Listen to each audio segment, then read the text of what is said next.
Tawag namin dito sa Bisaya, ikog ng pagi. Ito ay tail of ano yung pagi? Stingray. Stingray. Hello mga ka-Golden Boy.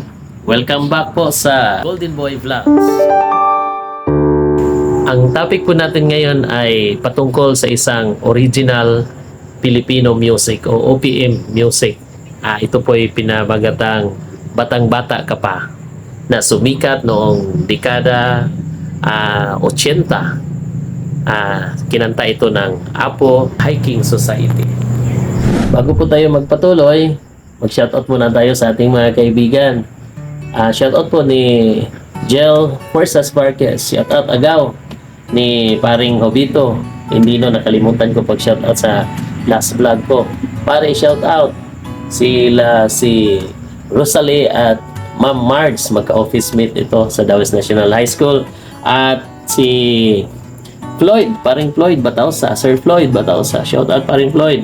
At saka atin pong i-welcome dito si Busing Melchor Gidlat sa Dawes High School po ito, mga kaibigan ko ito. Busing, shout out sa iyo. Balik na po tayo sa topic, mga ka-Golden. Alam ba ninyo na ang Apo ay may original na pangalan na Apolinario Mabini Hiking Society, but they changed later their name to Apo to make it short, or Apo Hiking Society. Sila po ay tinaguri ang isa sa mga haligi ng industriyang original na Filipino music o OPM, Original Filipino Music. Ang kantang ito ay naghahatid ng mensahe para sa mga kabataan tungkol sa kanilang lakbay buhay sa kamusmusan patungo sa mga pagkamulat sa mga kamalian. Ngayon pa man, ito po ay nagpapahiwatig din ng karapatan ng bawat bata. Kahit bata pa man ay may karapatan. Bago po natin ito kantahin, ipapakita ko muna sa inyo ang ilan sa mga bagay-bagay na maaari po nating matandaan sa mga batang dekada 80, 90 noon. Ito, gawa ito sa midribs o parang walis tingting, pero hindi ito walis. Ito ay pangpalo noon sa ating mga magulang kapag tayo ay nagkamali. Walis tingting. Ginano. At ito naman, kung hindi epektibo itong walis tingting, ginagamit noon sanga ng bayabas, pero kahit ano, basta sanga, maliit na sanga o twigs, ginagamit pampalo sa mga kabataan, lalong-lalo na kapag tinawag 6 o'clock ng hapon, hindi pa makarating sa bahay, pinapalo kapag hindi makarating early dahil merong 6 o'clock prayer noon. Kung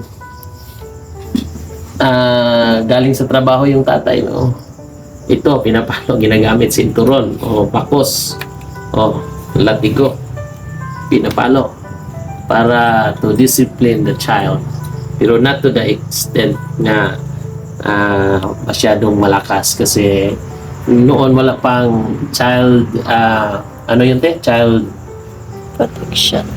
child protection law, hindi disiplina noon sa mga magulang. Dito, hanger, mga dekada 90. Nagagamit ko to at ginagamit din ito ng aking tatay noon. Wire ng radyo, walang wire ng radyo. Ang paborito ko noon ay ang wire ng radyo, katulad dito. Wire ng radyo. Ginagamit pang latos o latigo. Ito naman, hindi ito ginagamit na, ito ay latigo din, latos, pero ito ay very dangerous. Ito ay ikog ng pagi. Tawag namin dito sa Bisaya, ikog ng pagi. Ito ay tail of ano yung pagi?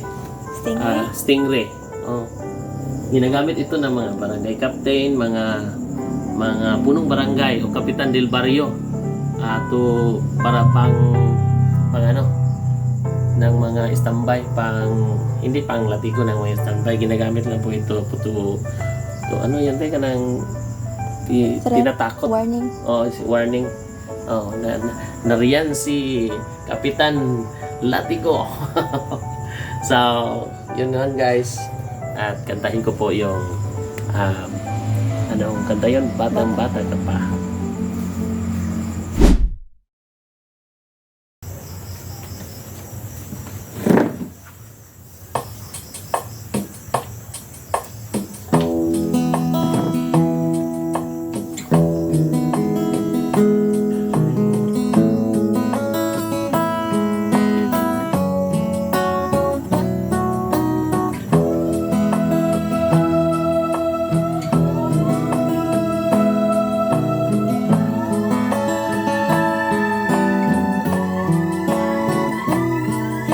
Bata ka pa at marami ka pang kailangang malaman at pagpili sa mundo.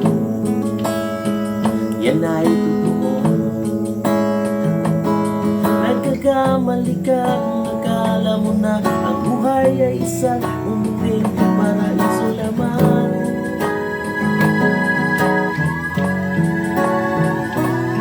Batang bata ka lang at akala mo na alam mo na ang lahat na kailangan mo malaman. Buhay ay di ganyan.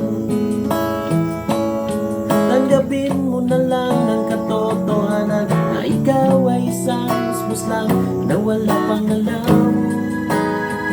Makinig ka na lang, makinig ka na lang.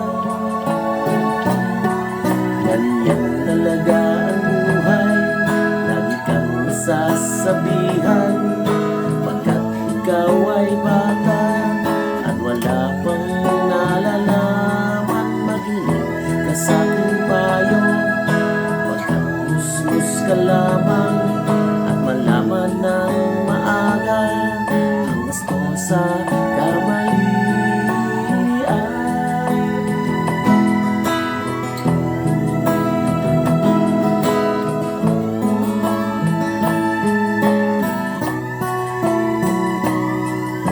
Bata ako, nalalaman ko to, inaamin ko rin na kulang ang aking nalalaman at naunawaan.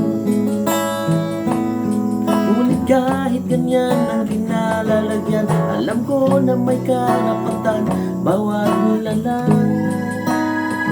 Kahit bata pa man, kahit bata pa man, nais ko sanang malaman ang mali sa katotohanan. Sariling pagraranas ang aking pamamagitan. Imulat ang isipan sa mga kulay ng buhay. Maging tunay na malaya sa katangi-tanging bata. Batang bata ka pa, marami ka pa kailangan malaman at intindihin. Nais ko sanang malaman ang mali sa katotohanan. Batang bata ka lang at akala mo na alam mo na ang lahat na kailangan mo malaman. Sariling pagraranas ang aking pamamagitan. Nagkakamali ka